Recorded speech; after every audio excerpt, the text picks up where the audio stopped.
سر آپ یہ سنیں کہ مسلمانوں کے گھروں کو ناحق بلڈوز کیا جا رہا ہے، بغیر نوٹس کے اور بغیر کچھ خبر کے ان کے گھروں کو توڑا جا رہا ہے۔ آپ یہ سنیں کہ ایک طرفہ تمام مسلم جوانوں کو پکڑ کر کے ان کے خلاف کارروائیاں کی جا رہی ہیں، ان کو جیلوں میں بھرا جا رہا ہے۔ آپ یہ سنیں کہ آپ کے مسجد پہ آگ لگانے کی کوشش کی گئی اور مسجد کے امام کو ہریانہ میں قتل کر دیا گیا۔ آپ یہ سنیں کہ چلتی ٹرین میں پولیس کی وردی میں چھپے ایک دہشت گرد نے 3 مسلمانوں کو ڈھونڈ کر کے مارا اور ساتھ اس کا جو بچاؤ کرنے والے جو آفیسر تھے ان کو بھی اس نے مار ڈالا۔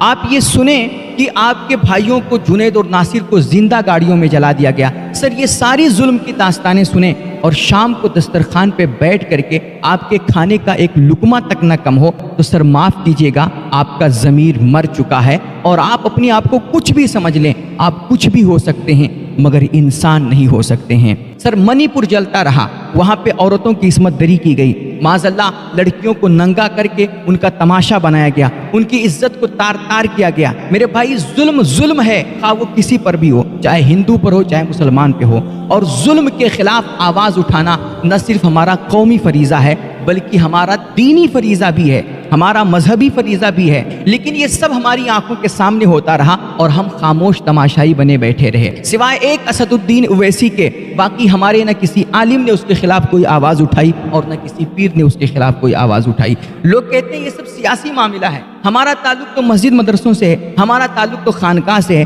ہم صوفی لوگ ہیں، ہمارا سیاست سے کیا لینا دینا۔ میں کہتا ہوں یہ اتنا گھناؤنا جملہ ہے نا جسے سن کر کے اللہ کی قسم تن بدن میں آگ لگ جاتی ہے۔ یہ دراصل اپنی نااہلیوں کو، اپنی ناکامیوں کو تصوف اور دین کے پردے میں اس کی آڑ میں چھپانے کی مجرمانہ کوشش ہوتی ہے، ورنہ میرے نبی سے بڑھ کر صوفی کون ہے؟ میرے نبی سے زیادہ دیندار کون ہے؟ ان سے زیادہ دین کو اور اسلام کو سمجھنے والا کون ہے؟ یہ جو لوگ آج ہمیں بار بار حضور پاک کی مکی زندگی کا حوالہ دیتے ہیں، ان سے جا کر کے کوئی پوچھے کہ کیا ہمیشہ حضور کی مکی ہی زندگی رہی؟ کیا آپ نے کبھی اس سے نکلنے کی کوشش نہیں کی مکی زندگی سے؟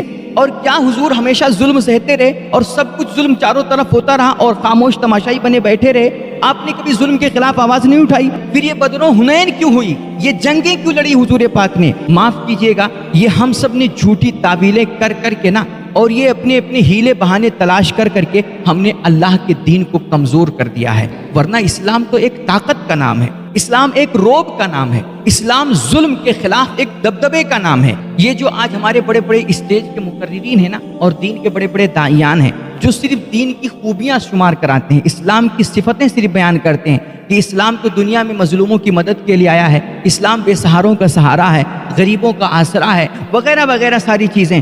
یقیناً میرا مذہب جو ہے نا، ہمارا اسلام، یہ دبے ہوئوں کو اٹھانے آیا ہے، مظلوموں کو سہارا دینے آیا ہے، بیچاروں کا چارہ بن کر کے آیا ہے۔ یہ ساری باتیں ٹھیک ہیں لیکن یہ کبھی پریکٹیکل بھی تو نظر آنا چاہیے۔ جب آپ اس کو پریکٹیکل کبھی کر کے نہیں دکھائیں گے تو پھر دنیا کیسے مانے گی کہ اسلام غریبوں کا اور مجبوروں کا سہارا ہے؟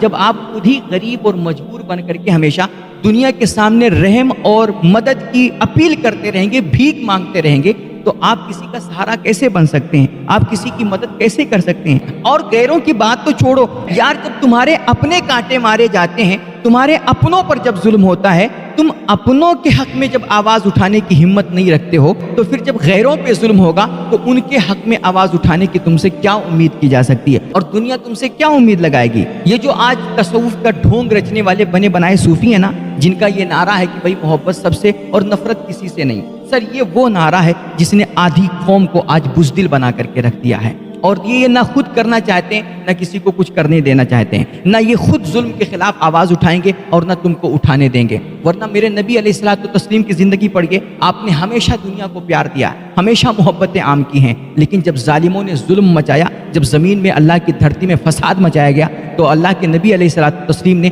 علی شیر خدا جیسا بہادر بھی امت کو دیا۔ اور حضرت عمر فاروق اعظم کا جاہ و جلال تم بھون کے حضرت خالد بن ولید کی ہسٹری کو آگ لگا دو گے؟ کیا یہ بڑے بڑے صحابہ، یہ مجاہدین اسلام، یہ صوفی نہیں تھے؟ اللہ کے نبی صوفی نہیں تھے؟ حضور پاک علیہ الصلوۃ والتسلیم سے زیادہ بڑھ کر کے تم صوفی ہو؟ اور بتائیے حضرت غوث پاک رضی اللہ تعالیٰ عنہ، جنہوں نے روحانیت کا ایک بہت بڑا کام کیا، ایک جہان آباد کیا، تصوف کی دنیا میں ایک بہت بڑا نمایاں نام ہے حضور غوث پاک کا، لیکن سلطان صلاح الدین ایوبی، یہ جن کے لیے تم آج مصلی پہ بیٹھ کر کے اللہ سے دعا کرتے ہو کہ اللہ کوئی سلطان صلاح الدین ایوبی ہمارے بیچ بھیج دے. یہ صرف مصلی پہ بیٹھ کر کے دعا کرنے سے آسمان سے نہیں اترے تھے، بلکہ حضور غوث پاک نے باقاعدہ ان کو تیار کیا تھا. یہ حضور غوث پاک کے پروردہ تھے.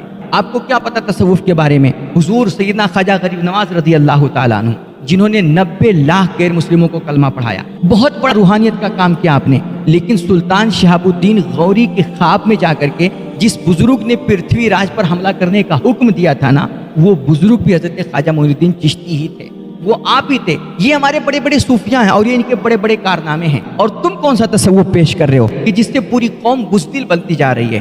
یاد رکھیے، آپ اپنی اس بزدلی اور بیجا مصلحت پسندیوں کو نا جتنا چاہیں خوبصورت نام دے دیں اور جتنا چاہیں اچھا ٹائٹل دے دیں، چاہے اس کو آپ تصوف کہیں، چاہے پیغام محبت کہیں، کچھ بھی کہیں، لیکن اللہ کی قسم نہ ہی یہ حقیقت میں تصوف ہے اور نہ ہی حقیقت میں دین اور اسلام ہے.